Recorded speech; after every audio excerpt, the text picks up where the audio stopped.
What's going on, y'all? It's Cone back here again today with another video, and no, this is not an April Fool's joke. I'm sure a lot of YouTubers have already gotten you with some of those throughout this day, but I'm dead serious. Today, or even last night, as probably most of you were sleeping, the NBA made some major rule changes that are going to fundamentally change how the league works for the foreseeable future as long as these rules stay in place. And if you don't know what I'm talking about, basically last night the NBA and the Players Association agreed to a new collective bargaining agreement, one that was expiring at the end of this season, which is great news because if that didn't happen, there's a real chance we were going to see a lockout to begin next NBA season, and nobody wants to see that. So the CBA got agreed to, and in every new CBA, we get some minor, whatever rule changes, things that kind of tweak the league a little bit, but every now and again we get some major changes, and this time we got a massive change. In fact, two massive changes that I really think we need to talk about in today's video. I'll also go over a couple of the more minor ones that I don't think are going to change the league in a drastic way, but it's important to note, and also a couple of things that we didn't see happen that we thought might have gotten done.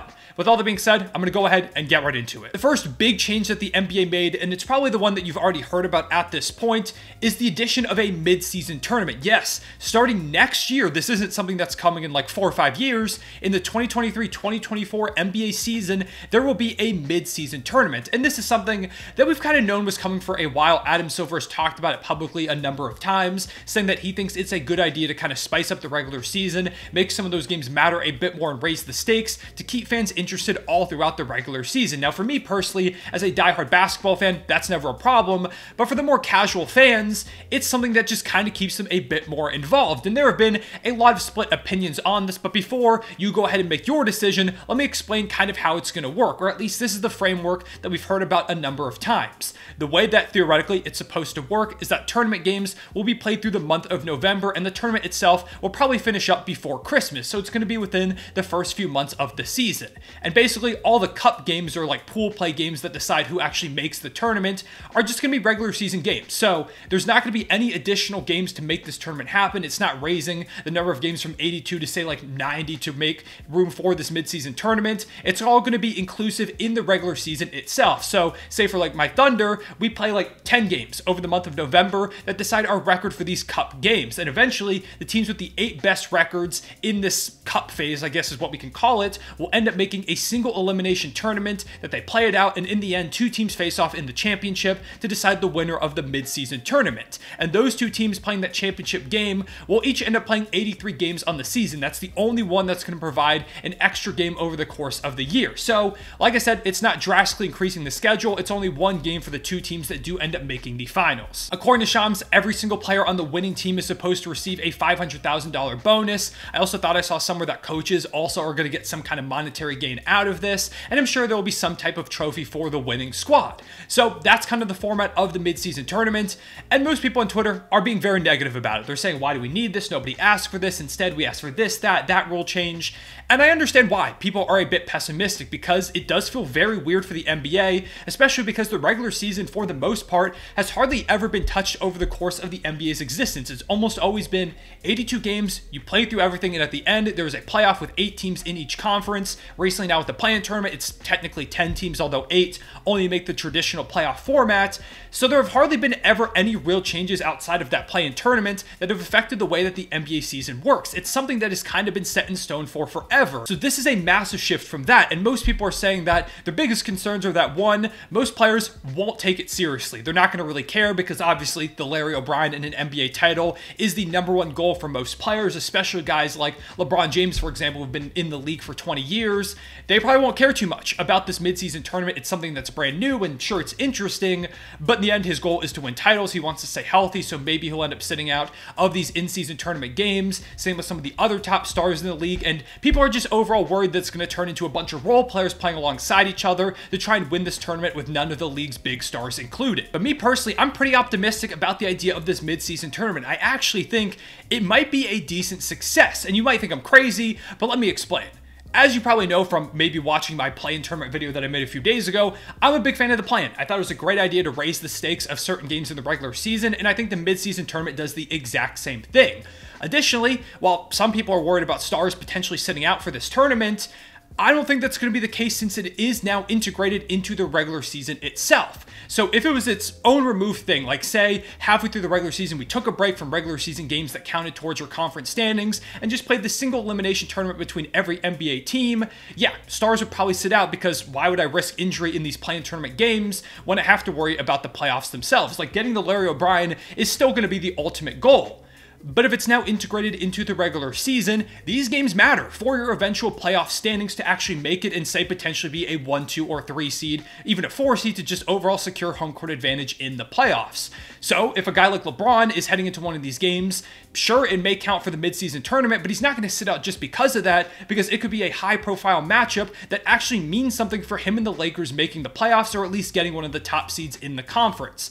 So I don't think Stars are really going to sit out, and I do believe Stars will somewhat care about this, probably not nearly as much as winning a title, but these are some of the most competitive athletes on the entire planet. They're going to want to beat each other. They're going to want to be the best regardless of the scenario, whether it's a random, meaningless regular season game, whether it's the midseason tournament, it's the championship. These players want to beat each other and prove to everyone else that they are the best, especially with some of the young stars, where I really think those guys can shine in a midseason tournament like this. Additionally, there's the financial incentive to the whole thing, where, sure, a guy like Damian Lillard, who's making $60 million in the next couple of seasons, he's not going to care too much about $500K, but a role player on his team, that could be most of their salary. So if I'm Dame, I'm still going to try hard in this tournament and eventually a championship game to try and secure that money for my teammate. And of course, a $500,000 bonus is no bad outcome for me either. So I do understand the skeptics of the tournament. Me personally, I think it's going to end up being a hit in the long term. Maybe there have to be a couple tweaks along the way as we continue to work this thing out over the next few seasons.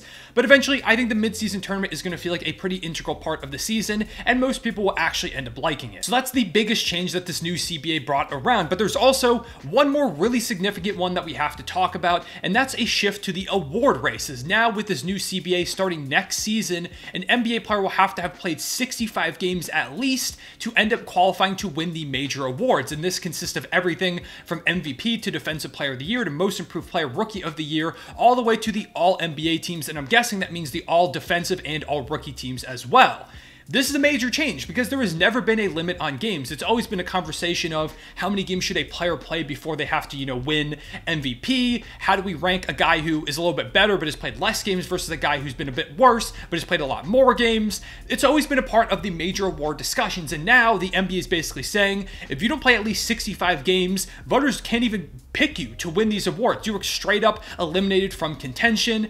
And I'm not the biggest fan of this one. I understand why the NBA has the idea to do it. I think part of it is to try and eliminate load management. Say to players, hey, if you want to sit out for like 20 games in a season to load manage up until the playoffs, you can't win these major awards. And yeah, that is going to have a hit on some of these players. But at the same time, I feel like players that significantly load manage without real injuries, for the most part, don't care about awards at all. Kawhi Leonard, for example, is one of the biggest examples of a guy who consistently load manages most seasons. I don't think he really cares about winning the MVP or even making an All-NBA team. I really think Kawhi just cares about winning a championship at this point. So I don't think this is going to really affect things too much. And I also believe it's a bit of a weird arbitrary cutoff because say you have a player who's been amazing. He's clearly the front runner for MVP and should probably win, but he only played 64 games. And you have a guy who's also been great and is in second place for the MVP, but pretty clearly shouldn't win it over the other guy. But he's played 65 games. That guy pretty much automatically wins. The guy who's been so much better because he played one single less game doesn't get the award. That just feels strange to me and a bit of like an arbitrary cutoff. I understand once again why they want to do this, but to me, I just don't love the change. In fact, last night when the change was announced, I went back and looked at some of the major award winners and saw how many games that they played, and I made a tweet that was kind of outlining some of the players that wouldn't have won their awards if the 65 game limit was in place. Now, I will note pretty much all the guys that won these awards, they were playing during 72 game seasons, so that limit for games played probably would have been significantly lower to make up for the lack of those 10 extra games in a season.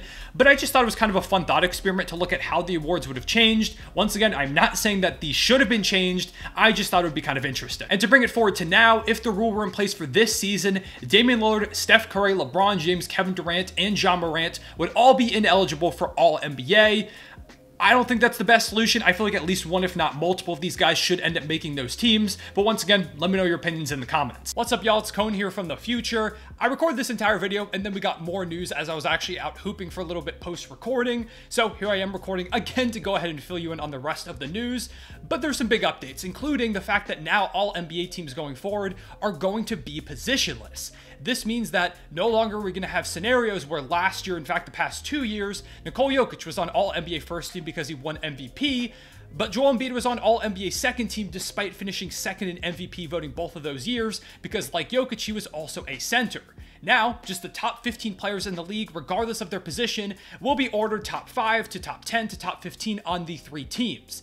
I think this is an amazing change. The NBA is more positionless than ever, and having scenarios like the whole Jokic Embiid one of the past couple of years, it just feels unnecessary. We should be honoring the best players each season rather than going by pretty ancient at this point positional standards. So I think it's a great change, but let me know what you think in the comments. That wraps up the major changes. There are a couple more minor ones that I'll go into real quick. One of the bigger minor ones is the elimination of the mid-level exception for teams that go too far over the luxury tax. So for example, the Golden State Warriors this past offseason, because they're so deep into the luxury tax, in a new year would not have had the money to sign Dante DiVincenzo like they did this past offseason. Same with the Boston Celtics, who ended up using that mid-level exception to bring in Danilo Gallinari. They would no longer have been able to do that if it was a year later. This one I'm not really too sure how I feel about it, because if the Golden State Warriors and their ownership are willing to shell out basically all the money possible to keep this team relevant and as good as they can make it, why not let them? If they want to help prioritize winning for their team, go ahead. I feel like most teams are kind of somewhat even in terms of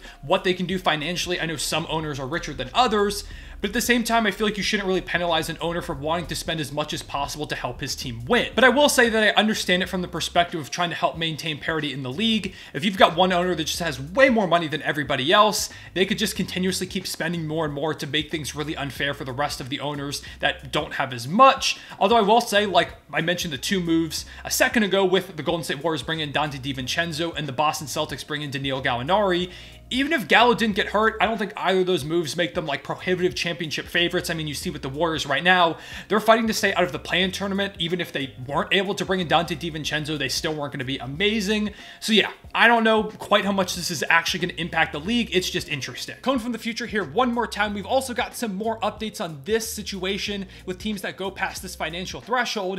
And it's kind of crazy. Teams that go this far beyond the luxury tax can't do a number of things now, one of which is pick up players on the buyout market, which really affects big spending, big market teams. Additionally, these squads can no longer trade first-round picks 7 years into the future, so a 2029 first-round pick wouldn't have been tradable last year, and now, unlike some other teams, these squads can no longer trade 2030 first-round picks. And finally, these teams can no longer take in more money than they give away in a trade. This means, like, for example, the Kevin Durant deal wouldn't have been able to happen if this rule was in place. Another example is like when the Clippers last year traded for Norman Powell and Robert Covington, they wouldn't have been able to do that either. So this really affects these teams that are big spenders in a massive way. There's a ton of new restrictions. We'll see how it plays out. Now I quickly want to go through a couple of changes that we thought we might see in this new CBA, but we didn't actually end up getting.